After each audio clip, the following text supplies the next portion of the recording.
Pronto, tá rolando. Deixa eu compartilhar minha tela. Tá, eu vou compartilhar a tela aqui. Aí, enfim, como se a gente estivesse começando de novo.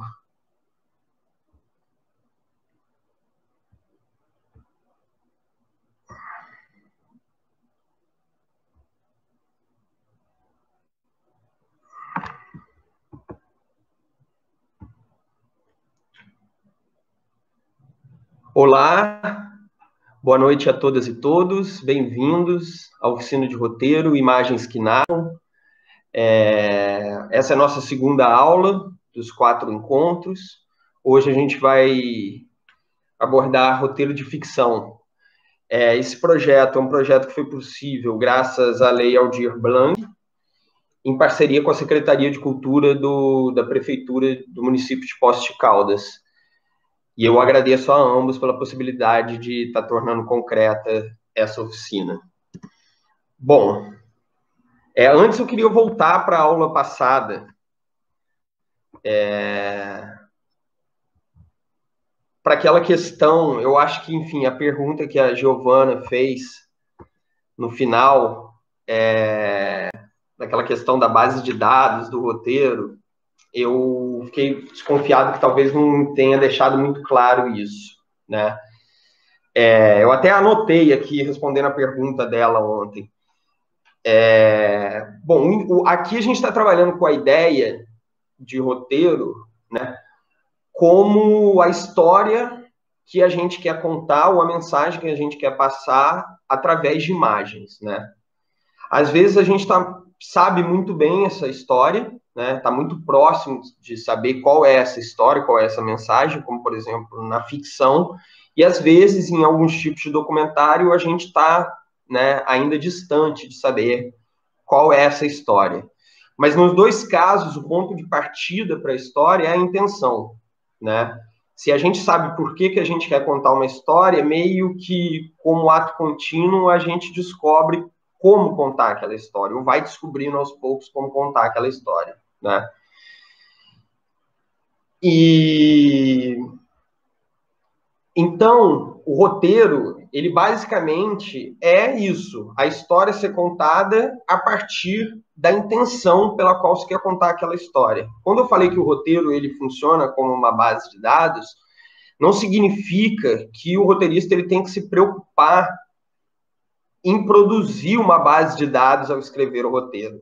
Não, o que ele tem que se preocupar é em escrever um roteiro que seja claro, objetivo, descritivo, para que seja possível que esse roteiro se torne também uma base de dados para todos os departamentos, né? Que eu disse naquela questão da análise técnica que o roteiro, além de ser a história que a gente quer contar pelas imagens, ele também funciona como uma base de dados. E a preocupação do roteirista, portanto, não é escrever uma base de dados, entendeu? Detalhada. Eu dei aquele exemplo da cena do Bacurau do caminhão baleado, né? Por que o caminhão baleado, aquele detalhe, tá no roteiro? Porque aquilo ali conta alguma coisa. Claro que o figurino, a maquiagem, né, a arte, a decoração também contam. Mas não é algo que, se você subtrai, você deixa de entender a história, por exemplo. Entendeu? Aquilo enriquece a história, aquilo é um componente narrativo. Mas o que tem que estar no roteiro é isso, são essas sequências de causa e efeito que vão compondo a história. Hoje eu vou falar mais disso, dessa questão de causa e efeito. Imagina, Giovana, eu acabei de responder a tua pergunta da aula passada de um jeito melhor. Mas, enfim, o vídeo vai ficar gravado, depois você vê. Então, e outra coisa, eu mandei o roteiro para vocês, mandei 2 roteiros, né? Enfim, vocês não precisavam ter visto, porque eu falei que é para a aula que vem, né? É bom vocês olharem para a aula que vem esses roteiros. Mas, para caso quem viu, eu mandei 2 roteiros, porque hoje eu falei que ia começar a aula explicando o que é tratamento, né? E lá eu mandei um roteiro que está antes, no e-mail eu expliquei isso, não sei se alguém viu, que ele tá, um dos roteiros está antes do que seria o primeiro tratamento, né? E o outro roteiro seria o último tratamento. E aí eu fiquei de explicar, começar a aula explicando o que é tratamento. Tratamento é uma coisa muito simples. Tratamento é como se fosse uma versão do roteiro. Mas é uma forma mais definida de versão, né? Porque, enfim, há quem considere cada documento que você faz no Word, você muda uma vírgula, uma versão. Né? E isso não configuraria um tratamento. O tratamento é quando tem uma mudança substancial na história, entendeu? Uma mudança de rumo, de tempo, ou de diálogo, ou uma mudança de você tornar a cena mais descritiva, entendeu? O primeiro tratamento de um filme, ele é mais sintético nisso, entendeu? Talvez, por exemplo, especulando, o caminhão lá crivado de balas do Bacurau não tivesse no primeiro tratamento. Eu mandei esses dois porque é muito difícil achar um tratamento que seja o primeiro tratamento, né? Igual, enfim, monografia, tese, dissertação. O pessoal vai botar para jogo a versão final, né? E por isso que eu mandei os dois. Eu mandei esse primeiro, que é de uma série, enfim, que eu... É uma série que eu participei de um NetLab, que era um programa de desenvolvimento de roteiro da NET, que existia. E aí eu desenvolvi esse projeto, e aí depois você tem dentro desse programa, você apresenta projetos para as pessoas, a gente apresentou. A GNT gostou do projeto, eu nunca botei muita fé, assim, eu achei que era meio que o teatrinho, eles se interessarem pelo projeto, assim, sabe? Essas coisas de feira de negócio, só para, enfim, fingir que aquilo ali tem algum desdobramento, né? Até porque eu achava que não tinha nada a ver com a GNT, mas eu escrevi o roteiro do piloto, né? E a escaleta, o argumento, argumentos, eu vou explicar mais para frente o que é. E aí aquilo ali é a primeira versão que eu nem revisei, assim, eu salvei no PDF, exportei em PDF, porque minha sócia não tinha o arquivo e mandei para ela, não está nem revisado, assim. E o outro é o que se chama de roteiro filmado. Mas o que a gente tem que saber do tratamento é que, assim, no mínimo, vão ter 3 tratamentos para o roteiro, né? Que é, no mínimo, uma versão antes dessa reunião de análise técnica, que eu falei para vocês, que existe, já falei mais ou menos o que é, mas vou explicar melhor amanhã na aula de documentário. Um outro tratamento que vem depois dessa reunião da análise técnica, em que, a partir do momento que as pessoas leem e interpretam o roteiro como uma base de dados e vão decupando, vão listando o que vai ter de figurino, enfim, isso não só para ficção, isso em tudo, também para documentário, entendeu? Vamos precisar disso, daquilo outro. As pessoas vão listando isso. A partir disso, surge no mínimo um segundo tratamento, entendeu? Pode ser que você tenha tido 20 tratamentos antes de mostrar para as pessoas que vão trabalhar no filme ou na captura de imagens com você, né? Mas depois dessa reunião é preciso que se faça um outro tratamento de roteiro aí com os desdobramentos que teve dessa reunião, né? Tanto assim, você pode ter que mudar a história, você pode, sei lá, ter botado uma perseguição de avião, o cara fala, não, cara, avião não dá, entendeu? Vai ter que ser de ônibus. E aí você tem que mudar isso, ou começam a surgir indicações de figurino que o roteirista passa a acreditar que são fundamentais para a narrativa, entende? No começo, por isso que eu dei o exemplo do crivado de bala. Às vezes ele não botou, mas alguém falou, olha, não, você tem que colocar alguém da arte, porque a arte está pensando, por exemplo, cada departamento está pensando em como a história vai ser contada daquele aspecto, daquele departamento. Então, eles podem ter ali epifanias, ideias de coisas que precisam ir para a narrativa central do filme. E aí, por isso, tem essa necessidade de fazer o segundo tratamento do roteiro depois. O segundo não, uma nova versão do tratamento do roteiro, que pode ser o segundo, pode não ser, depois dessa reunião com a equipe. E aí, a partir do momento que você vai filmar, aí você tem um terceiro tratamento, que é o último tratamento e que foi esse que eu mandei para vocês, entendeu? Na verdade, eu estou em dúvida se esse que eu mandei para vocês é o terceiro tratamento ou se já é o roteiro filmado, porque aí vai ter essa última versão, né? Porque aí depois que você filma, Então, o roteirista ele escreve essas três versões, né? Ele escreve uma versão antes da reunião, ou várias versões antes da reunião, uma ou várias versões depois da reunião com a equipe técnica, e aí sim uma última e única versão, que é a versão que é a definitiva para todo mundo filmar, entendeu? E aí, quando vai ter a edição, a partir do que foi filmado, se faz um terceiro roteiro, mas aí já é o roteiro que pode ser feito, por exemplo, pelo editor e pelo diretor. O roteirista não está mais lá, entendeu? Eles pegam essa última versão, o roteiro que foi filmado, e juntam com o que tem e falam, essa cena não deu, nessa hora a gente gravou 5 versões dessa fala, mas estão todas com ruído, estão todas abafadas, então a gente não vai poder usar. E aí você faz pequenas correções no roteiro, mas isso não é considerado um outro tratamento, entendeu? Os tratamentos são considerados esses roteiros antes da filmagem. Todo mundo sacou? Alô?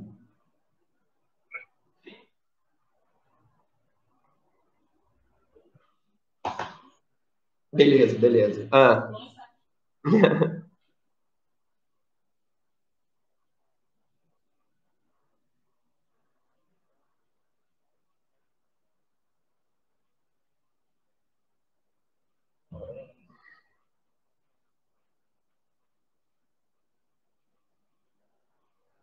Sim. Esses daí são os roteiros técnicos.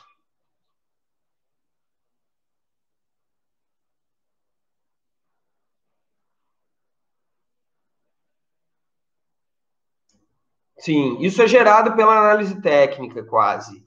Isso seria um roteiro. Mas aí é um roteiro por departamento, você entende? Só o pessoal de câmera vai ter esse roteiro.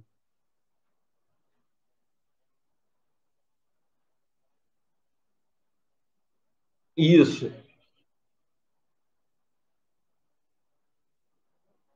Ah, isso.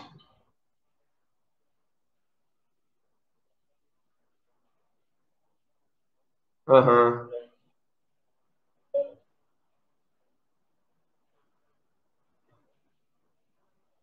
Sim. Se não for uma coisa muito complexa, essas informações todas vão na análise técnica, entendeu? O roteiro, assim, é porque tem quem chama, inclusive, o roteiro, esse roteiro que fica com o editor. No Brasil é muito raro o diretor não estar no momento da edição. Mas em Hollywood, acho que na Globo, pode ser possível que ele não esteja, entendeu? E aí, em vez do diretor, tá esse roteiro. Né? E aí há quem diga que esse roteiro também é um roteiro técnico. Isso que você falou é um roteiro técnico. Né? É um roteiro que é feito por um departamento e fica só dentro daquele departamento. Mas, às vezes, não é preciso, entendeu? Às vezes, o único que sempre vai ser preciso caso o diretor não vá para a ilha de edição, é o roteiro, mas eu acho que às vezes, até em casos que ele vai, é o roteiro para edição, entendeu? Agora, o de fotografia, às vezes, não é preciso. Assim, eu participei no ano passado de um trabalho que, aí, não como roteirista, como assistente de direção, que ele tinha muitas complexidades. E o diretor, ele achava que ia ter que ter um roteiro técnico. Complexidade que eu digo não é nem de quantidade de equipamento, é de ter muito movimento de câmera e muito movimento de ator numa cena. Entendeu? Isso em documentário é praticamente impossível, assim, que você tem um roteiro de câmera em documentário. Agora, acontece quando acontece isso, porque lá na análise técnica vão estar os planos e o roteirista ele pode querer, inclusive, botar a lente, entendeu?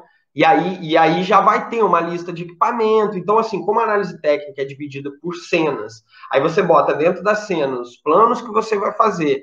E aí, em cada plano, você especifica a lente, entendeu? Mais ou menos o que a única coisa que não está clara vai ser a luz, e a luz ficar mudando de um plano para outro, entendeu? Mas ele vai ali na hora, entendeu? Não vai ser uma coisa assim, eu esqueci de mudar a lente. Ele sabe que ele vai ter que corrigir a luz, né? Então, é mais raro esse roteiro técnico. Agora, sim, se for um filme tipo aquele Birdman, né, que era plano de sequência, aquele lá com certeza tem um roteiro técnico, entendeu? Se for uma coisa assim, meio maluca, essas coisas muito grandiosas, assim, sabe? Tipo, se for filmar uma abertura de Olimpíada. Aí você vai ter um roteiro técnico, entendeu? Não só de fotografia, mas de muita coisa, de vários departamentos. Beleza? Bom, aí agora a gente vai para a parte mais teórica da aula de hoje mesmo, né? Você ia falar algo, Lucas? Não.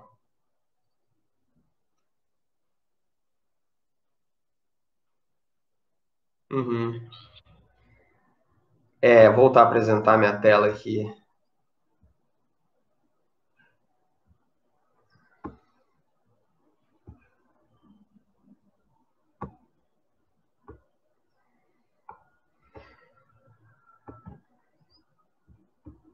Então, a gente vai falar de roteiro de ficção, como eu já disse, e aí a gente vai fazer essa pequena introdução histórica, assim, de dois períodos que foram muito determinantes para a lógica do roteiro, né? Que é a Grécia Antiga e o século XIX, né? A Grécia Antiga eu já falei um pouco ontem sobre essas discussões de representação que começaram nesse período, né? E, enfim, as contribuições do Aristóteles, as definições que ele trouxe e que são usadas até hoje, né? Como, por exemplo, a definição de representação que o Marcelo, que não veio hoje, trouxe na aula de ontem. E, enfim, e também muitas coisas da estrutura dramática, né, que foi primeiro adotada pelo teatro, depois pela literatura, e que hoje permanece no cinema, vieram desse período. Né? Eu botei essa data, 508 a.C., porque é a data que surgiu a Constituição Democrática de Atenas. Né? Então eu botei uma data meio aleatória, assim, né? Mas o mais importante para a aula de hoje é essa figura do herói, que surge dentro dessas discussões de representação que o Aristóteles começou a fazer lá na Grécia Antiga. Né? Ele bota o herói, né? Ontem o Marcelo Frei ele trouxe a, a definição de arte, né, como trazer para o mundo material o espiritual, né?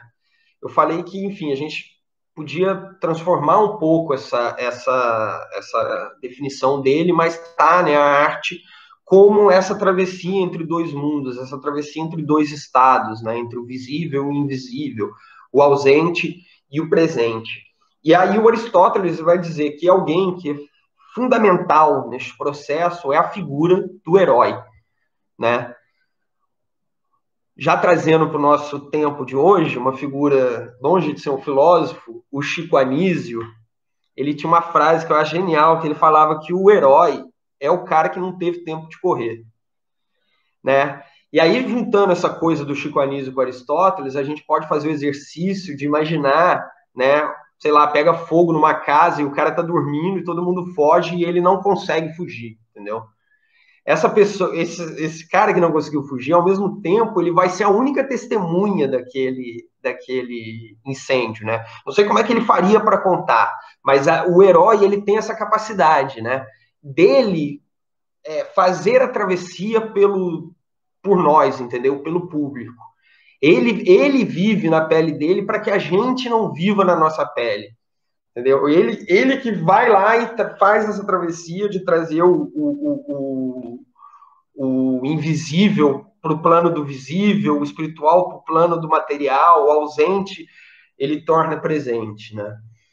E nesse período, ao falar do herói, por isso que eu botei essa palavra aqui, antropocentrismo, o Aristóteles ele fala que, portanto, para que essa, né, se tenha mais eficiência, mais eficácia nessa travessia do herói, é muito importante que o herói ele preserve características humanas, né? Ele pode ser um animal, ele pode ser uma força da natureza, ele pode ser um deus, mas ele tem que ter características humanas, né? Essa é a primeira virada antropocentrista, assim, na representação e que, enfim, perdura até hoje, né? A questão da fábula ou dos animais, por exemplo, da Disneylândia, né? Que eles são animais, mas eles falam como humanos, eles pensam como humanos. Tem uma coisa ou outra ali, né? De piadinha, por exemplo, do gato que gosta muito de atum, mas você vê que eles pensam com a lógica humana, né? Não com o instinto animal. E isso é uma coisa que você vê, perdura, olha aí, 1500 anos antes de Cristo, né? Enfim, e no século XIX há uma outra virada antropocêntrica, né? Porque existe uma característica que vai permanecer desse herói até um pouco antes do século XIX, que é a questão do destino, né?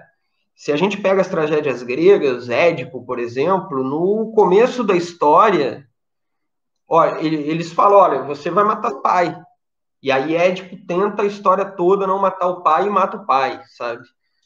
Então, assim, existe essa ideia de que existe uma essência, entendeu? Existe sempre um retorno a uma essência. Você não pode... o herói, ele não é totalmente senhor do seu destino, né? Existe algo maior. E, enfim, essa característica narrativa, na verdade, é uma característica societária que vai durar durante todo esse período, né? A própria sociedade se organizava em ciclo, né, pela questão da colheita. A própria sociedade definia o lugar das pessoas dentro da lógica da aristocracia pelo lugar de nascimento. Os heróis, eles tinham o destino deles definidos pelo nascimento, né? Como se fosse exatamente um destino, um fatalismo, né? E assim era organizada. A classe dominante era a classe dominante porque ela nasceu assim, né? E no século XIX, na verdade, essas mudanças elas começam, né, antes, assim, talvez com a física newtoniana, que começa a falar que os fenômenos eles não são dados, né? Os fenômenos eles dependem de interação de elementos e de causa e de efeito para que saiam os resultados, né? E aí essa ideia da causalidade ela vai cada vez mais dominando as narrativas até que no século XIX ela se torna hegemônica, né? Antes disso, existe o que eles chamam na Alemanha de romance de formação, que é um período em que o herói ele começa a ter um livre-arbítrio, mas em vez dele voltar para a essência, ele sempre volta para a casa dele, né? Ele passa por uma transformação diferente do herói grego, do herói, pelo menos aí até o século XVI. Ele não é um herói, ele consegue se transformar em outra coisa, ele foge da essência dele, mas ele sempre retorna para casa. Então ainda existe essa coisa cíclica. A ideia da trajetória do herói como uma coisa linear e casual, ela surge no século XIX, né? E acompanhado de todas as mudanças do século XIX, da Revolução Burguesa, da democracia, né? Por exemplo, na Revolução Burguesa, a ideia de que agora a classe dominante não é mais a classe dominante porque nasceu assim. A classe dominante agora, segundo o mérito da meritocracia, segundo o mito da meritocracia, né? É bom que isso fique claro, não é que funcione exatamente assim, mas o mito da meritocracia diz que é assim que funciona, e que, portanto, quem domina a sociedade hoje não é porque nasceu assim, é porque teve méritos, é porque conquistou as coisas.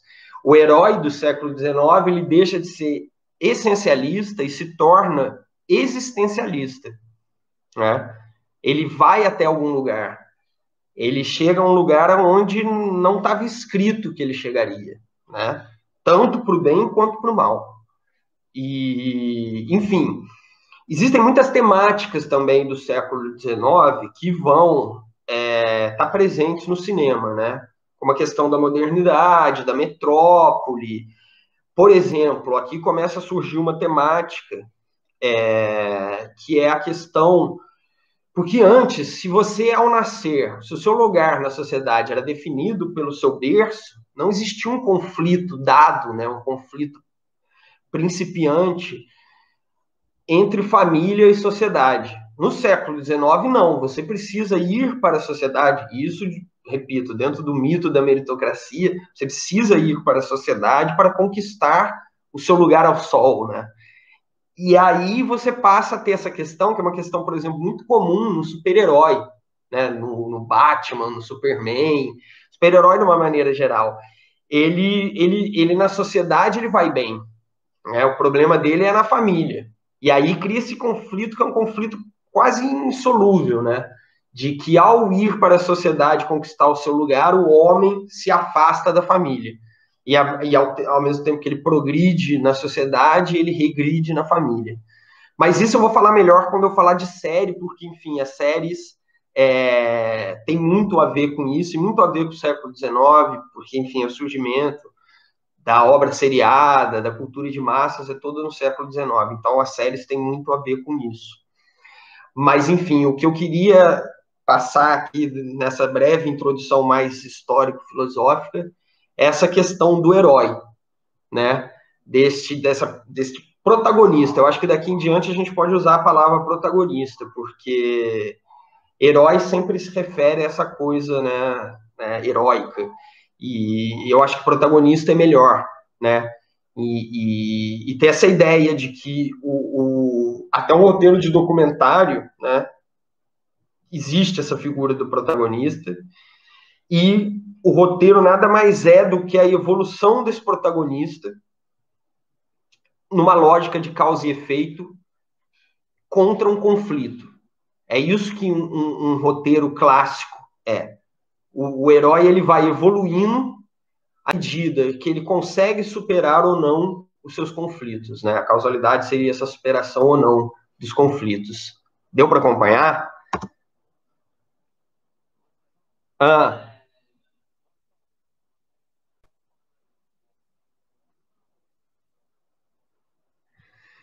olha, cara, eu vou falar mais disso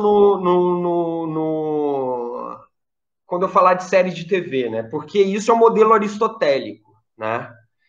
Há, por exemplo, modelos, enfim, essa é uma discussão longa, cara. Eu acho melhor talvez a gente falar disso de séries, porque quando eu falar sobre obras seriadas, assim, é muito difícil que alguém trabalhe em roteiro de obras seriadas. Então, eu acho que pode ser uma aula mais teórica, assim, né? De menos de entrar na escrita do roteiro propriamente. Acho que hoje a gente pode falar mais disso, dessa escrita. Mas existe, assim, por exemplo, o Machado de Assis foi um cara. Existe até um cara que fez um livro sobre isso, falando, né, que assim, como nunca existiu capitalismo tal qual existiu na Europa Central, no Brasil, nunca existiu romance, né, que é a literatura desse período, no Brasil. E aí ele olha para o capitalismo brasileiro fazendo um paralelo com Machado de Assis, entendeu? E é possível você pensar isso, por exemplo, do Dostoiévski, né? E aí, indo mais além, existe um outro modelo, um outro filósofo que discutiu muito representação, que foi Santo Agostinho. E ele dizia que esse modelo do Aristóteles era furado. Mas, enfim, como a gente está falando de roteiro, e talvez eu esteja mais com Santo Agostinho do que com Aristóteles, mas como a gente está falando de roteiro, eu estou seguindo o Aristóteles, entendeu? Respondendo e não respondendo a tua pergunta brevemente.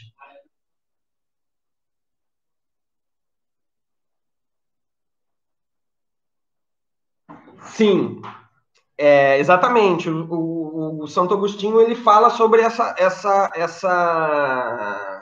ideia da confabulação, né? De que, na verdade, pouco importa a travessia que você faz durante a vida, né? E isso tem mais a ver ainda também com essa coisa do catolicismo, do cristianismo. E aí é isso, Machado de Assis e o Dostoiévski, eles têm uns personagens que são mais assim. Eles têm uns personagens que são mais exitosos, né? Que eles ficam naquele vai, não vai. E aí tem essa discussão de que a Rússia e o Brasil, né, nunca esse mérito esse mito da meritocracia foi totalmente possível, né? A gente aqui, tipo, capitalismo brasileiro, a indústria mais rentável do capitalismo brasileiro é o comércio de escravos, entendeu? Então, enfim, como é que os ideais burgueses vão propagar aqui, né?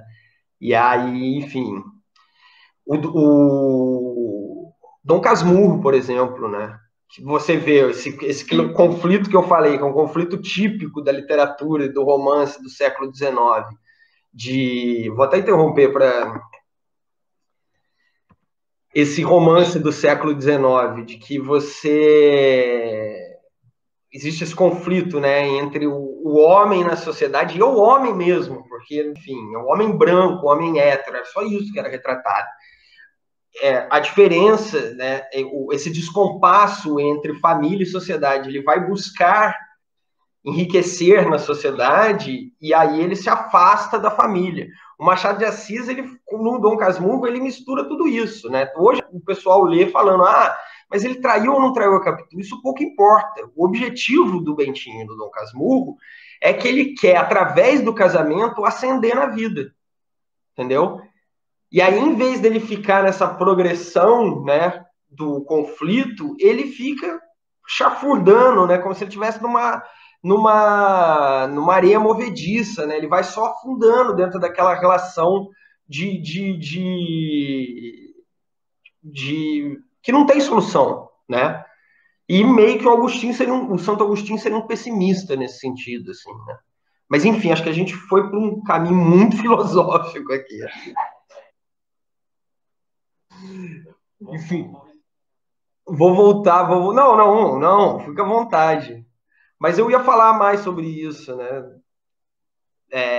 O Handmaid's Tale, por exemplo, segue muito essa lógica da narrativa, a série, né, Contos de Aia. Mas eu falo disso na aula sobre roteiro seriado, e aí a gente pode entrar em questões mais filosóficas ainda. Mas, enfim, voltando aqui para o esqueminha, eu estava falando disso, né, que uma narrativa, né, cinematográfica clássica, ela se baseia nesse modelo de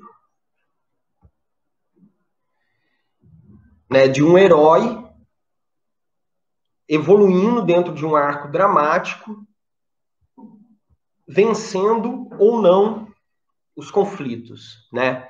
E o arco dramático, ele segue uma estrutura do Aristóteles que está presente não só no cinema, né? Tipo, redação do Enem, redação, quando eu fazia, sei lá, quando eu estudava, que ia fazer vestibular, eles mandavam fazer uma redação que seguisse essa estrutura dos 3 atos que está aparecendo aqui para vocês, né? Que seria basicamente você apresenta o tema, você desenvolve e você conclui. Num filme, são esses 3 atos, né? A apresentação, o conflito e o desfecho. Antes de eu falar especificamente de cada um, que é bem simples, até meio óbvio, né? O importante é lembrar desse. Eu fiz aqui em 80 minutos, porque quando o cinema começou, os rolos de projeção tinham 82 minutos. Então, o máximo que o filme tinha era isso.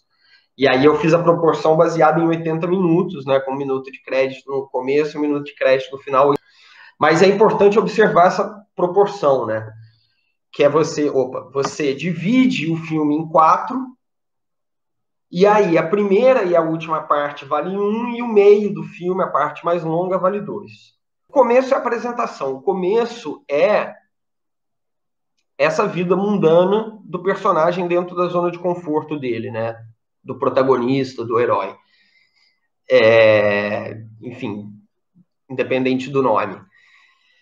E nesses primeiros 20 minutos, pelo menos, pode acontecer antes, pode acontecer depois, mas enfim, neste primeiro ato, até o final dele, é preciso que surja um conflito, que surja algum tipo de necessidade que faça com que esse protagonista saia dessa zona de conforto. E aí, justamente, essa travessia dele vai ser a história que está sendo narrada no filme.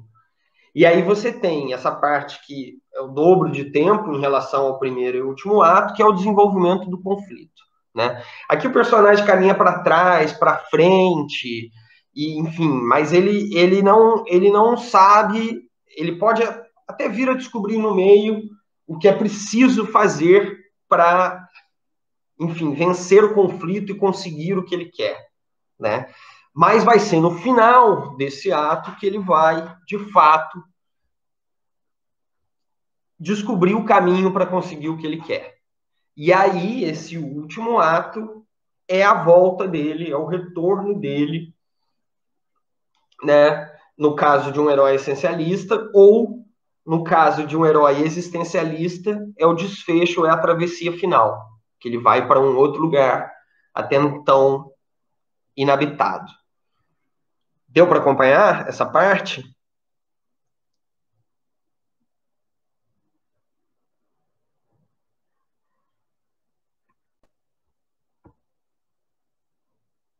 Gente?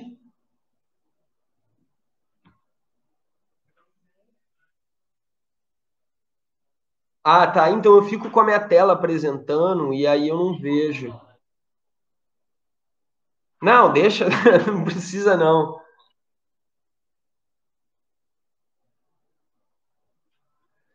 Então, Giovana, uma frase que vale para tudo. Ela perguntou se essa visão sobre quando começa e termina cada ato pode variar, digo, cada espectador pode ter uma leitura diferente ou é algo fixo, pré-determinado pelo roteirista. Assim, cinema não tem gramática, entendeu? Então, assim, você nunca vai ter uma resposta exata sobre como fazer, sobre o que é. Você pode ter uma resposta muito consistente e que ninguém consiga refutar. Mas, de fato, não existe uma resposta exata para isso. Existem filmes em que isso está muito claro, né? E tem filmes em que isso não está claro. E, além disso, existe uma outra questão, que né, essa estrutura que eu falei aqui, nessa divisão, nessa proporção, está em 95% dos filmes. Os outros 5%, praticamente todos eles não vão. Eles vão seguir essa estrutura, mas eles não vão seguir essa proporção. Entendeu? Então, essa é uma outra questão. Pode ser que o filme, se for um Velozes e Furiosos, um filme de franquia, acho que vai ser difícil alguém discordar sobre o que é o primeiro ato, o que é o segundo ato, entendeu? Eu vou passar um exercício no final do curso, e que aí vai ser muito sobre isso, de que não tem uma resposta exata. Como você responde a pergunta é mais importante, né? E o roteiro é isso também, não tem resposta exata. Como você faz é mais importante. Então existe isso. Além de não ter a definição exata de cada ato, o filme não tem uma definição exata de cada ato, isso é uma coisa que para cada espectador bate de um jeito. Tem os filmes que não seguem essa proporção e fazem, por exemplo, um primeiro ato muito curto, ou fazem, entendeu, o segundo ato muito curto, ou fazem um conflito muito curto, cada um dentro de uma intenção, né? Vou voltar aqui para o Google Apresentações.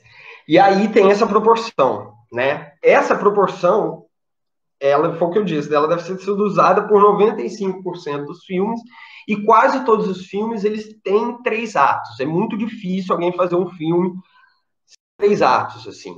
Pode ser curta, pode ser longa, tal.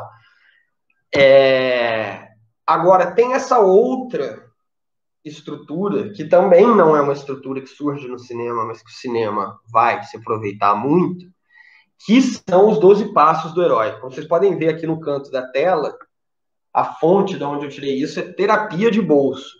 Isso é um negócio que é usado assim, coach usa isso, mercado financeiro usa isso, sabe? Clínica de reabilitação, de desintoxicação, alcoólatras anônimos, todo mundo, sabe, curso de positividade, de meditação, muitos lugares usam essa estrutura. Mas essa é uma estrutura também muito presente no cinema. Só para contextualizar, deixa eu beber uma aguinha aqui. O cara que percebeu essa estrutura, ele se chama Joseph Campbell, ele não era exatamente um teólogo, ele era um mitólogo, ele estudava mitos, e ele começou a reparar que mitos das mais diferentes religiões tinham os 12 passos do herói. E aí ele começa a ver que livros, peças de teatro, várias narrativas tinham esses 12 passos do herói. Ele fez isso em 27, ele nem perdeu tempo com o cinema. Mas assim, se vocês pegarem Senhor dos Anéis,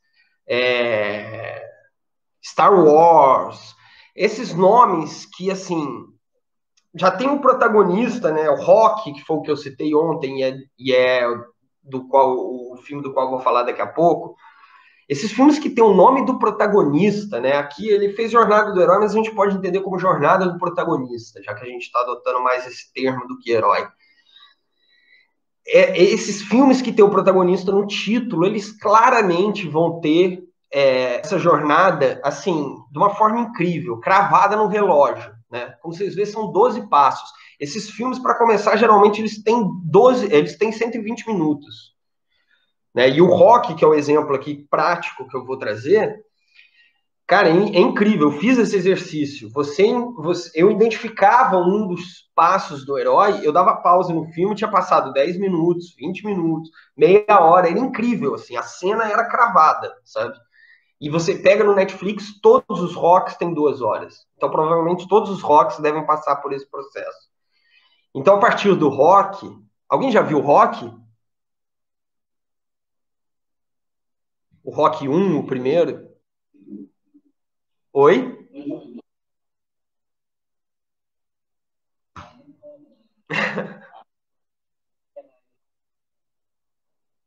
Sim, sim. Exatamente. Exatamente. Então, porra, então você vai gostar.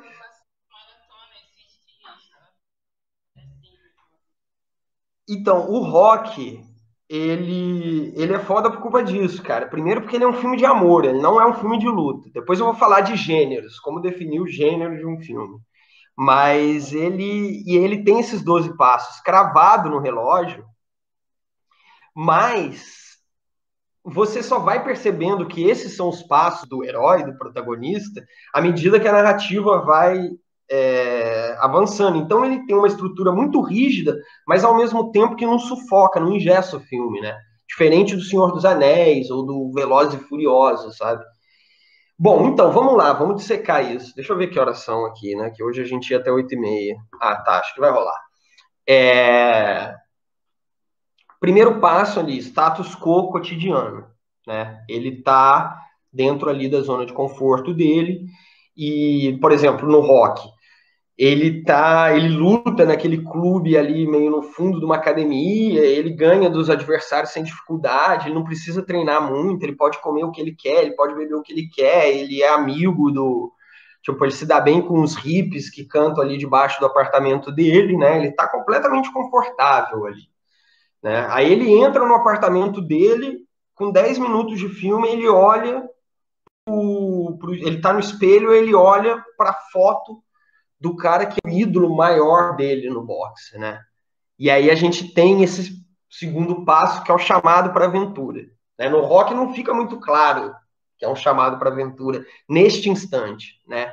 Mas é aquele momento, chamado para aventura, é aquele momento em que o personagem algo fora da zona de conforto dele chama ele, atrai ele e ele vê que ele precisa mudar. Por uma questão existencial, ou porque, enfim, instalar uma bomba dentro do. Entendeu? Pode ser uma coisa mínima, muito sutil, como pode ser uma coisa muito grandiosa. Alguém bota uma arma na cabeça dele, mas, enfim. O chamado para a aventura seria isso. É o momento em que acende uma luz no herói, no protagonista, que ele precisa sair dali. Ele precisa fazer uma travessia, né? E aí, o terceiro passo, ele recua nessa decisão. Ele ouve o chamado e ou não leva a sério, ou ele fala que ele não é capaz de seguir esse chamado, né? Nessa parte do rock, a parte, enfim, aqui entre os 10 e 20 minutos, ele vai bater num... Se descobre que o rock trabalha batendo em pessoas que não pagam agiota e ele não consegue quebrar o dedo de um cara que está devendo os agiotas, e aí isso dá um problema com os agiotas, e aqui exatamente com 20 minutos o agiota meio que aceita o jeito do rock, né? Então você passa a ter certeza que ele vai ficar na zona de conforto, né? E aí o quarto passo é o passo em que o herói ele encontra um mentor para seguir que vai ajudar ele a seguir esse chamado, né? A perseguir esse objetivo. E esse mentor ele sempre tem que ter uma relação dúbia, né, com o protagonista.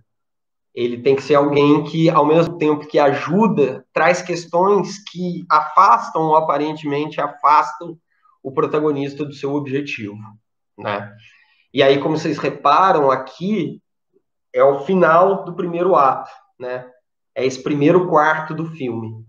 É quando ele encontra o mentor. Isso na estrutura dos filmes que usam esses 12 passos, mas mesmo assim, mesmo nos 12 passos, você tem essa divisão proporcional dos 3 atos. Aqui ele volta para a zona de conforto, mas de novo é isso, é porque ele fez, né, isso foi baseado nos mitos gregos, era um herói essencialista em que sempre ele voltava para o mesmo lugar. Né? O existencialista, ele não volta aqui para a zona de conforto, mas ele aqui também começa esse último ato. Mas enfim, a gente está aqui no quarto. No Rock, o quarto mentor, por incrível que pareça, é o futuro cunhado dele, né? É o momento, aqui ele fala para o futuro cunhado dele que ele é apaixonado pela irmã desse cara. E o mentor é um completamente bobalhão, assim, não tem maturidade nenhuma, mas ele vai ser, depois você vê mais gente, que vai ser o cara que mais incentiva o Rock. E que é o cara que, por exemplo, ele tem um açougue e ele abre o açougue para o Rock ficar lá treinando no cadáver dos animais, né, que tem no açougue. E aí, enfim, a primeira travessia.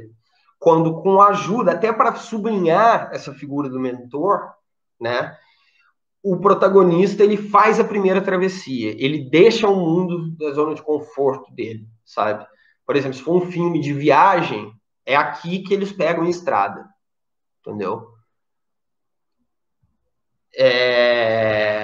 E aí, por exemplo, no Rock, né, seguindo esse paralelo, no Rock é um momento, e aí você começa a perceber que é um filme sobre amor, não é um filme sobre luta. A primeira travessia qual é? Ele justamente sair com quem vai ser a namorada dele. Né? Ele aqui, nesse momento, sai com a namorada dele, enfim, tem uma coisa lá bizarra com o irmão, e aí ela meio que aceita sair com o Rock para desafiar o irmão dela, o mentor do Rock. E aí acontece esse quinto passo exatamente com 40 minutos de filme. Né? Aí, enfim, existe esse sexto passo. Esse é o sexto passo, talvez seja o que tem uma definição mais volúvel, vamos dizer assim, mais volátil. E no Rock ele ainda acontece assim, cravado no relógio, mas geralmente ele não é tão cravado, ele acontece aqui entre o quinto e o sexto, né? Ele pode aparecer bem perto do quinto ou bem perto do sétimo, desculpa, não do sexto, ele é o sexto, né?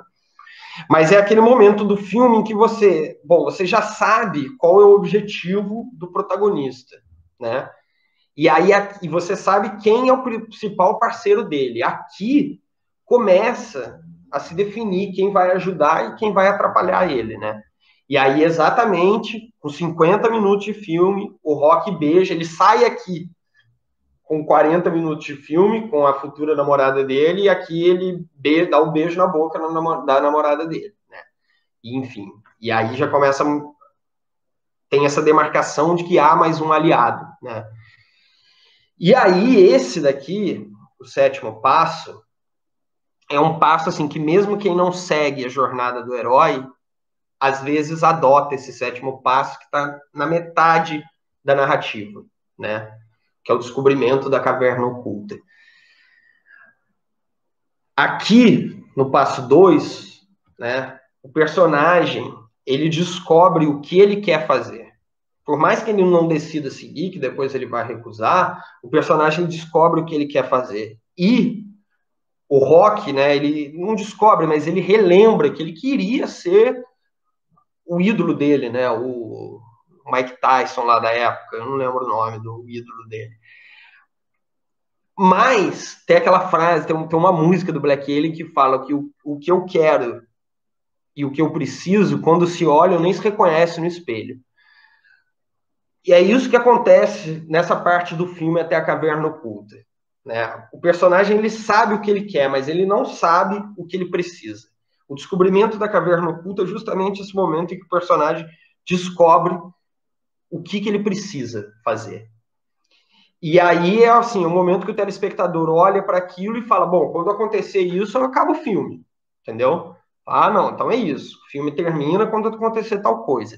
Aqui, cravado, com 1 hora de filme, o Rock, ele descobre que ele vai lutar contra o Apollo, que é enfim, o maior boxeador daquele momento nos Estados Unidos, e o Apollo quer lutar contra um cara canhoto, porque ele já ganhou de todo mundo que é possível, mas ele nunca ganhou de um canhoto, e ele quer um cara que não seja conhecido, porque ele quer mostrar que os Estados Unidos é a terra da oportunidade. E aí ele escolhe o Rock, né? E aí, enfim, você sabe, enfim, depois tiver a luta com o Apollo, acabou o filme, né? O 8º passo é a aprovação suprema. A aprovação suprema é algo que acontece que aparentemente afasta o protagonista da caverna oculta, né? Aqui com 1h10 de filme, o treinador do Rock, que nunca deu muita bola para ele, vai até a casa do Rock, que enfim, sabe que agora ele vai lutar contra o Apollo, e aí agora ele quer se consagrar às custas do Rock. E o Rock manda ele embora. Não, tal, não sei o quê. Aí ele vai embora e vai dormir. Exatamente com 1h10 de filme, é aquela cena clássica do Rock que ele joga os ovos dentro do copo, bebe e sai para correr, para treinar sozinho, né? E aí ele sente dor, tal, e aí você fala, porra, né? Esse cara não vai conseguir. Se ele já tinha todas as diferenças possíveis, né? Os desfavorecimentos, que dirá agora. Mas aí vem o 9º passo. O 9º passo mostra que essa aprovação suprema é ele, na verdade, vai ser beneficiado por isso, o protagonista. E o que parecia que iria afastar ele do seu objetivo, aproxima ele desse objetivo. No Rock, aparece ele treinando com esse cara, que, na verdade, as verdades que o Rock jogou na cara do treinador dele não fizeram com que o cara fosse embora e nunca mais quisesse o Rock. Fizeram com que esse treinador passasse a mostrar tudo o que ele sabia para o Rock. E esse treinador sabia muita coisa. E, enfim, nem o Rock, nem quem está vendo o filme sabia disso, né? E aí, o 10º passo é justamente o começo do 3º ato. É o caminho de volta. É quando, enfim, o personagem ele entra na reta final que vai levar para o desfecho narrativo do filme, né? No Rock, o que acontece exatamente aqui, né, que é 1h, 1h10, 1h20, 1h30. O que acontece exatamente com 1h30 é a reportagem falando sobre faz uma reportagem com o Rock sobre a luta dele, né? Uma equipe de televisão vai filmar o cara que, enfim, foi desafiado pelo Apollo. E não é exatamente um ponto de virada, né, na história do Rock, embora o passo esteja aqui, porque é isso, no mínimo, o filme tem que ter 2 pontos de virada, né? Um que acabe com o 1º ato e um segundo que acabe com o 2º ato e comece com o 3º. No Rock, especificamente, aqui não é um ponto de virada, mas existem vários outros, né, como eu falei. E aí, enfim, aqui a ressurreição, entre o 9º e o 10º, o Rock, ele meio que, quando vai ter essa reportagem, eles não querem mostrar o cunhado do Rock. E aí o cunhado do Rock meio que resolve brigar, né? E acho que tem muito a ver essa cena com isso, assim, com a questão do protagonista, né? Você vê até numa reportagem o protagonista é o que guia a história. O dono do açougue não era o protagonista, eles decidiram não mostrar o dono do açougue. Mas, enfim, a ressurreição... aqui você vê, né, você fala, bom, agora vai vir o conflito final, agora vai acontecer, né, estamos encaminhando para o final do filme, é aquele momento que o cara na sala de cinema fala, pô, agora eu não vou no banheiro, agora eu sei que o filme vai acabar, e aqui é aquele momento que o telespectador fala assim, ih, cara, eu acho que esse cara tem chance, entendeu? É o momento que você vê que o protagonista está pronto para vencer o conflito dele, é a ressurreição. Né? É a cena clássica que o Rock sobe a escada, toca a música, abre os braços e tal.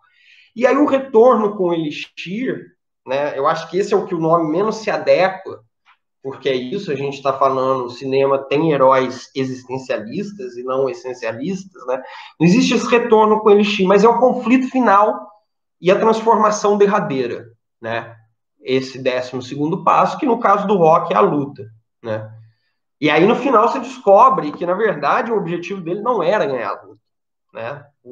A luta vai até o último round, ninguém tem nocaute. O treinador do Rock fala, pelo amor de Deus, fica na lona, e ele luta, ele quebra a costela do outro cara, os dois terminam arrebentados. E aí, quando o juiz dá a decisão, né, da luta, que foi por pontos, o Rock aparentemente nem ouve o resultado, né? Ele tá feliz porque a namoradinha dele tá ali, né? E, na verdade, o objetivo do Rock era constituir família nesse filme, não era, né? O chamado para aventura vem a partir dele olhar para a foto, mas é um drama o filme do Rock, né? Porque aqui tem isso, esse retorno do Elixir, às vezes ele pode vencer ou não o conflito, né? No caso do Rock é um drama raro, é um drama em que o protagonista vence o conflito, né? Ele continua com a namoradinha dele. Deu para captar, gente? Ou é muita coisa?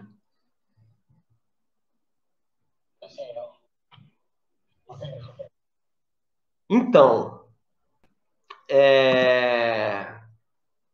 e aí eu vou falar dos gêneros de ficção, né? Porque, enfim, isso é uma coisa mais assim, caso alguém vá fazer um documentário de ficção, e eu acho que não é muito o caso de ninguém aqui, todo mundo trabalha mais com documentário,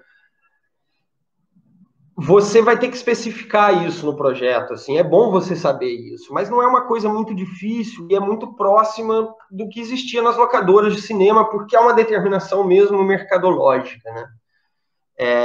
Então, filme de ação é aquele filme em que, enfim, explosão, correria, né? O conflito não é uma coisa sutil, o conflito é uma coisa, assim, muito clara, muito óbvia, né? Os pontos de virada, tudo é muito grandioso num filme de ação, né? Completamente diferente do drama, por exemplo. Por exemplo, assim, sei lá, se fosse um filme Velozes e Furiosos com 12 passos do herói, sabe? Ali no primeiro chamado é um racha, entendeu? Voltando aqui. Primeiro chamado, o Van Diesel já vai ter que apostar corrida com alguém. E ele vai apostar corrida nos 12 passos, cara. Ele não vai fazer outra coisa no filme. Se for um filme de super-herói, entendeu? Que esses que são menos elaborados, assim, sabe? E aí também tem isso. Ele começa... O Rock só luta aqui no 12º passo, né? Nesses filmes de ação, a luta tem que começar aqui, sabe? Seria, sei lá, meia hora de luta. Autoral, na Espanha, enfim, ele é tratado na Espanha, na Europa, ele é tratado como um filme, eles tratam o filme como se fosse um filme que não tivesse gênero, entendeu? Mas aqui, se vocês forem escrever filme em festival, vocês têm que botar gênero. Então, existe esse filme autoral. Né? O autoral, por exemplo, voltando à pergunta da Giovanna, é esse filme que não vai seguir a estrutura dos 3 atos, pelo menos ele não vai seguir essa proporção de tempo, né? De 1, 2, 1. E, enfim, no Brasil isso é confuso, né? No Brasil eles chamam, na Europa, cinema de gênero são todos esses cinemas. Aqui no Brasil eles ainda chamam de cinema de gênero, mas aí é uma determinação da imprensa, que ela quer impor, como sempre, a imprensa quer impor a gramática dela para todas as áreas, eles ficam chamando terror de filme de gênero, né? Mas, oficialmente, todos esses filmes são filmes de gênero no Brasil, inclusive o autoral. A comédia, enfim, é o cômico, né? As características, as determinações são bem óbvias, né? Uma ou outra, assim, que são mais difíceis. Enfim, filme com piada o tempo todo. Os 12 passos vão ser situações engraçadas, no caso de ter os 12 passos do herói. O drama é o filme em que geralmente, e o drama ele vem antes do romance, o drama ele é muito antes do século XIX. Ele é uma narrativa, muitas vezes, essencialista, né? E dramas contemporâneos, né, que criticam essa coisa, esse mito da meritocracia, eles vão ser uma espécie de fatalismo materialístico, entendeu? As condições, isso que se baseia muitas vezes a obra, por exemplo, do Dostoiévski e do Machado de Assis, de que as condições materiais acabam cravando o destino nas pessoas, né? E o drama, ele é isso. O drama, o Rock é um exemplo, né, é a exceção que confirma a regra. Mas, no geral, é um filme em que o conflito se sobrepõe ao herói, ao protagonista. O protagonista não consegue superar, pelo menos, o conflito final. Ele passa por uma transformação, por isso ele é um herói existencialista e não essencialista. O essencialista, ele volta a ser o que ele era, ele cumpre o destino dele, mas ele se torna outro pelo fracasso, não pelo sucesso, né? O Rock pode ser lido dessa maneira, porque ele perde a luta. Enfim, é isso, Giovana. Não tem. Cada um vai interpretar de um jeito, entendeu? Mas é muito importante que o roteirista tenha essas respostas, pelo menos, do filme que ele está fazendo. E, enfim, road movie é o filme de estrada, né? É aquele filme que o objetivo, a pessoa precisa sair por aí para achar aquele objetivo. Concreto, não abstrato, sutil ou grotesco, a pessoa tem que ir atrás do seu objetivo. Suspense. O suspense é um dos que tem uma definição mais clara. Assim. O suspense ele tem uma característica muito clara, que é o seguinte: o herói, o protagonista, ou ele sabe mais ou ele sabe menos do que o telespectador no suspense, entendeu? Ou o telespectador não está entendendo o que está acontecendo, por que aquele cara está indo em determinado lugar, você acha que é uma burrice, ou o contrário, você sabe que tal pessoa não pode ir ali, entendeu? Tem um monstro atrás da porta e você não pode ir lá, entendeu? O herói não pode ir lá, mas ele não sabe. Então tem sempre esse descompasso entre o protagonista e quem está consumindo a história, né?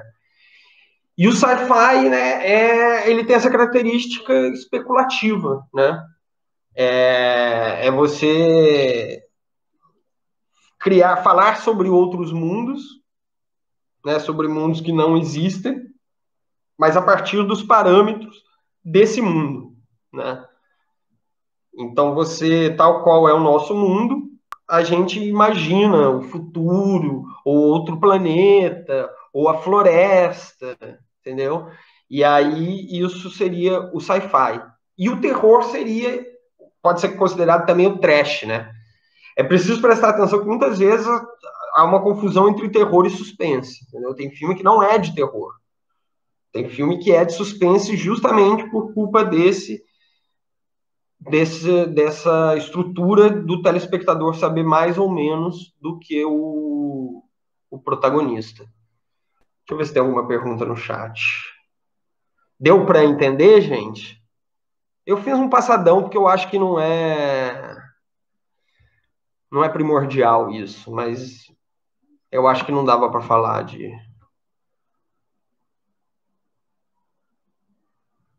Mas existem alguns filmes que, mesmo trazendo um herói protagonista. Sim, Giovana. Existe um outro modelo narrativo, mas aí é mais complexo. Existem outros modelos narrativos, mas existe, por exemplo, o modelo de diapasão, né? Não sei se vocês já ouviram falar disso, né? Que aí, assim como essa determinação do tempo linear, né, surge, aí voltando para a filosofia brava, ela surge com o Newton. Mas o Einstein ele vai trazer uma outra definição de tempo, né? De que, enfim, a gente para entender o tempo, a gente criou essa linearidade, mas ele não é uma coisa linear, né? E o próprio Einstein vai trazer essa ideia de diapasão, que é como se fosse, né, a ideia da pedra quando você joga na água, sabe? Que vai reverberando. Tem estruturas narrativas que seguem isso, né? Que, enfim, de um momento a estrutura, e aí não existe objetivo, às vezes, não existe conflito, entendeu? Mas aí isso entraria no gênero autoral, sacou?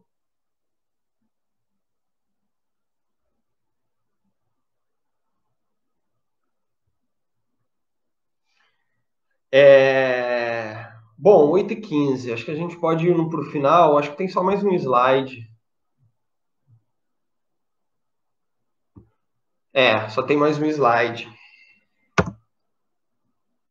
Esse daqui vai ser o exercício que eu vou passar para vocês no final do curso. Eu vou passar opção de 3 filmes em 3 dificuldades diferentes para vocês me dizerem quem é o protagonista, né? Isso também é muito importante, por exemplo, você vai fazer um documentário, porque às vezes você vai fazer um documentário sobre, sei lá, um tema e você filma sem saber quem é o protagonista. Mas você não consegue fechar aquela história se você não souber quem é o protagonista. E aí tem esses 3 critérios, que são 3 critérios criados pelo Sid Field, que talvez seja o maior nome de estudos de estrutura de roteiro de Hollywood, em que ele criou essas 3 perguntas para a gente definir o que é o protagonista, né? Eu botei entre parênteses herói porque fala da jornada do herói, e o Aristóteles usava o termo herói, mas eu acho melhor protagonista. A primeira pergunta a se responder, se, enfim, uma dessas 3 perguntas for respondida por apenas um personagem do filme, esse cara é o protagonista, ou essa mina. A primeira pergunta é quem conduz o arco dramático, entendeu? No caso do Rock, obviamente é o Rock, pronto. O protagonista é o Rock, mas aí estava no título do filme, né? O nome do protagonista não era tão difícil de saber. Agora pode acontecer de o filme não ser todo conduzido pela mesma pessoa. E aí você tem que fazer a segunda pergunta, né? Vamos supor que seja um filme de bang bang, entendeu?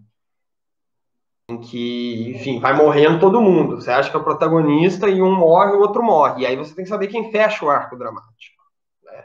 Mas como acontece no filme de Bang Bang, às vezes você não sabe quem fecha o arco dramático, ou são 2 pessoas que fecham o arco dramático, ou são mais pessoas que fecham o arco dramático, né? Vamos imaginar que o caso do Rock fosse um documentário sobre um campeonato de boxe, entendeu? E aí, enfim, ele mostrasse todas as lutas daquele torneio de boxe, né? Então o arco seria conduzido por todas aquelas lutas, por todos aqueles lutadores. Aí você diria, bom, mas então beleza, a gente sabe quem vai fechar o arco dramático. A gente não sabe, porque vão ser 2 lutadores. Eles vão estar na ação final. Os 2 vão fechar o arco dramático juntos. E aí a gente vai para a terceira pergunta, né? Quando os filmes são mais elaborados, né, você só consegue responder quem é o protagonista fazendo essa pergunta. E às vezes, um dos filmes que eu vou passar para vocês, eu tive que rever o filme porque eu não tinha visto o filme com essa pergunta na cabeça para saber quem era o protagonista, que é quem é que sofre a maior transformação, entendeu? E aí não significa, por exemplo, se fosse um campeonato de boxe, que quem sofre a maior transformação é quem ganhou, entendeu? No caso, assim, vamos supor que se a final fosse o Rock contra o Apollo, se o Rock ganha, ele seria o protagonista, né? Porque se o Apollo ganha, ele não vai sofrer nenhuma grande transformação, ele já ganhou de todo mundo, entendeu? Na verdade, é o único final que seria possível ali para fazer sentido aquela narrativa. Ninguém faria um documentário se não tivesse acontecido a vitória do Rock, não tivesse acontecido o improvável, não tivesse um protagonista que tivesse sofrido uma grande transformação. Vocês entenderam a relação que entre o protagonista e a narrativa? E como a transformação é um dos princípios fundamentais do roteiro. Por isso que o roteiro está muito ligado ao século XIX, a essa ideia da transformação, essa ideia de se tornar aquilo que não era, de se fugir da essência, né? E tem totalmente a ver com o ideal de burguesia e com, enfim, o mito da meritocracia. Foi, turma? Conseguiram acompanhar?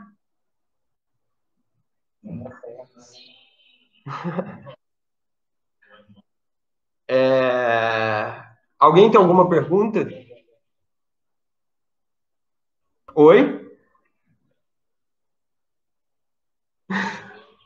É uma doideira, né, cara? Eu já dei esse curso em 16 aulas, entendeu? Aqui eu tô dando em 4. Então, em 16 dá tempo de você ver até filme junto também. 16 talvez seja muito, né? Em 4 não, é um pouco mais de 4, né? 1h30. Enfim. Mas é isso, o que eu tinha para passar hoje é isso. Alguém conseguiu, alguém chegou a ler o roteiro que eu mandei, dar uma olhada, não?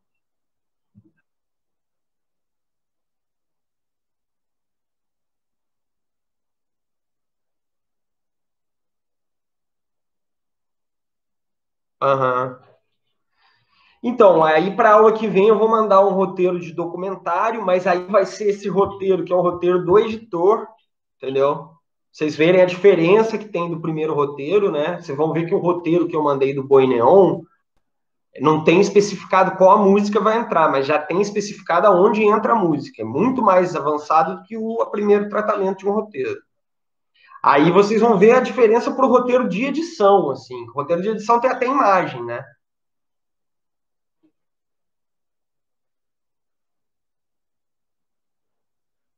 Não, não, não. O Boi Neon, não, o Boi Neon é uma ficção. Agora eu não tenho certeza se ele é autoral ou se ele é um drama, entendeu?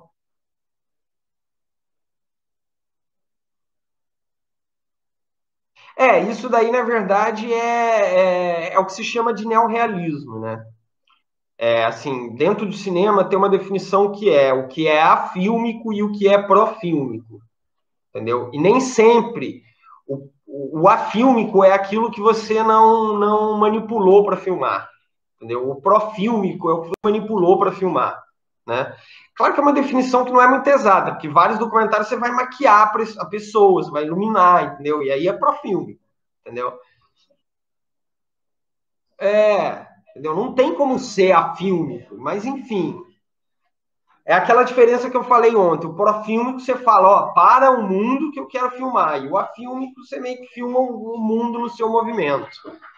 Mas, não necessariamente, o afílmico pode ser usado só no documentário, né? Essa virada acontece com o neorrealismo italiano, né? A primeira pessoa que faz isso é o Rossellini, assim, que começa a usar não ator, começa a filmar os pescadores, entendeu? Ele começa a fazer planos que são documentais e botar no meio de uma ficção. O Boi Neon tem muito isso. Hoje tem uma galera, vou até botar aqui no chat, que vale muito ver, e tem filme deles no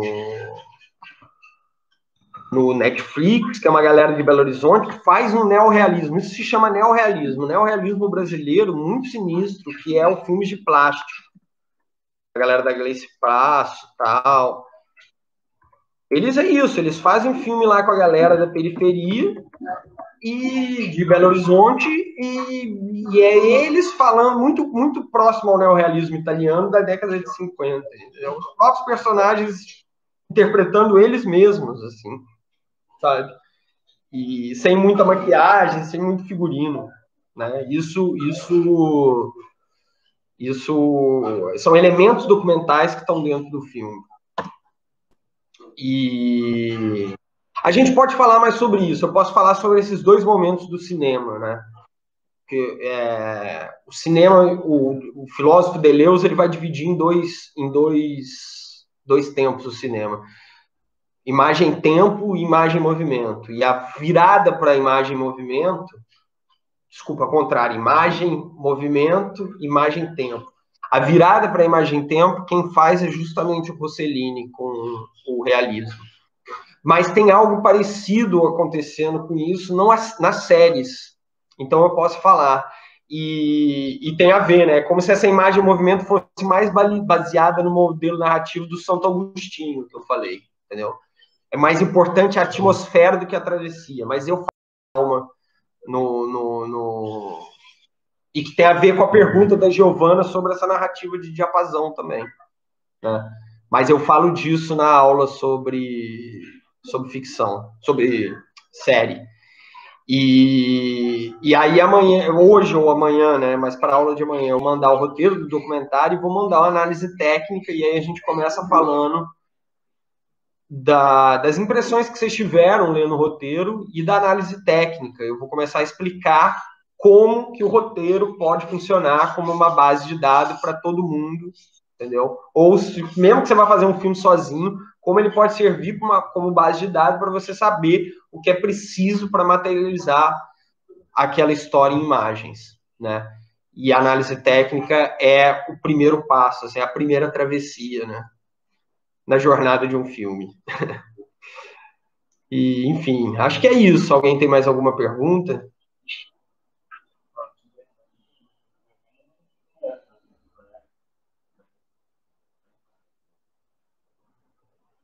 Fechou, galera?